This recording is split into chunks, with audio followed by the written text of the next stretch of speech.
Bu gecə göyün qapıları, asimanın qapıları açıqdır. Rəhmət qapıları açılıb qardaşlar. 15 Şaban gecəsi. Sonra hədisin ardında buyurur ki, nədir o? Rəhmət.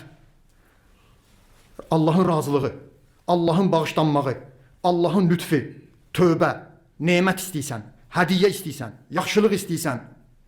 Sonra Peyğəmbər ardında bu hədisdə buyurur ki, həmin gecə Allah Taala çoxlu insanları cəhənnəm əzabından azad edir. Həmin gecənin adlarının da Bəraət gecəsidir. Nə gecəsi?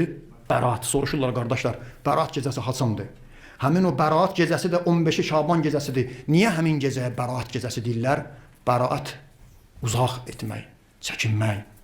Həmin gecə Allah Taala çox insanlara cəhənnəmdən bəraət verir. İnşallah çalışaq, oyaq qalaq, namaz qılaq, ibadət eləyək. Həmin gecə, o Bəraət gecəsində bizə də bəraət versinlər ki, cəhənnəm azabından azadsa. Hədisdə olan cümləni deyirəm, xurafat deyil. Allah Taala həmin gecə çox insanlara əfv eləyir. 4 ayaqlı heyvanların bədənində olan tüklərin miqdarı qədər insanları cəhənnəm əzabından azad eləyir.